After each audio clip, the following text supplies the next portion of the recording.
आज की कहानी है मेहनत का फल। एक गांव में दो मित्र नकुल और सोहन रहते थे।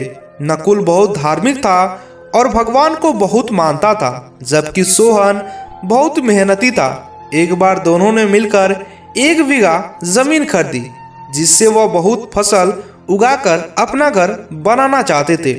सोहन तो खेत में बहुत मेहनत करता, लेकिन नकुल कुछ काम नहीं करता, बल्कि मंदिर में जाकर भगवान से अच्छी फसल के लिए प्रार्थना करता। इसी तरह समय बीतता गया।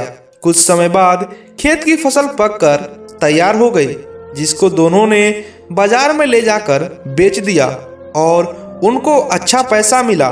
घर आकर सोहन ने नकुल को कहा कि इस धन का ज्यादा हिस्सा मुझे मिलेगा, क्योंकि मैंने खेत में ज्यादा मेहनत की है। यह बात सुनकर नकुल बोला, नहीं, धन का तुमसे ज्यादा हिस्सा मुझे मिलना चाहिए, क्योंकि मैंने भगवान से इसकी प्रार्थना की, तभी हमको अच्छी फसल हुई। भगवान के बिना कुछ संभव नहीं है। जब वो दोनों इस बात को आपस में नहीं सुलझा सके तो धन के बंटवारे के लिए दोनों गांव के मुखिया के पास पहुंचे। मुखिया ने दोनों की सारी बातें सुनकर उन दोनों को एक एक बोरा चावल दिया, जिसमें कंकड़ मिले हुए थे। मुखिया ने कहा, कल सुबह तक तुम दोनों इसमें से चावल और कंकड़ अलग कर कर लाना, तब मैं निर्णय करूंगा कि इस धन का ज्यादा हिस्सा किसको मिलना चाहिए।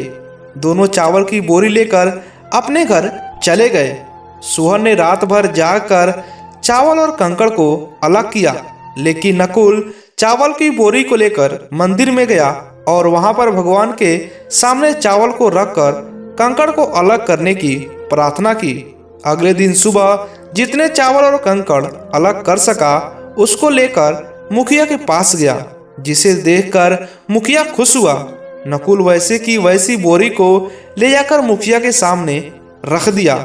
मुखिया ने नकुल को कहा, दिखाओ तुमने कितने चावल साफ किए। नकुल ने कहा, मुझे भगवान पर पूरा भरोसा है कि सारे चावल साफ हो गए होंगे। जब बोरी को खोला गया तो चावल और कंकड़ वैसे के वैसे ही थे। जमींदार ने नकुल को कहा कि भगवान भी तभी सहायता करते हैं जब तुम मेहनत करते हो। जमींदार ने धन का ज्यादा हिस्सा सोहन को दिया। इसके बाद नकुल भी सोहन की तरह खेत में मेहनत करने लगा और अब की बार उनकी फसल अच्छी हुई और दोनों ने बराबर बराबर हिस्सा आपस में बांट लिया। इस कहानी से हमें ये सीख मिलती है, हमें कभी भी भगवान के भरोसे नहीं बैठना चाहिए। बेशक वो हम सभी के साथ रहते हैं, लेकिन हमें उनके भरोसे नहीं रहना चाहिए। हमें सफलता प्राप्त करने के लिए मेहनत तो करनी पड़ेगी। दोस्तों, आपको यह कहानी कैसी लगी हमें नीचे कमेंट कर बताइएगा।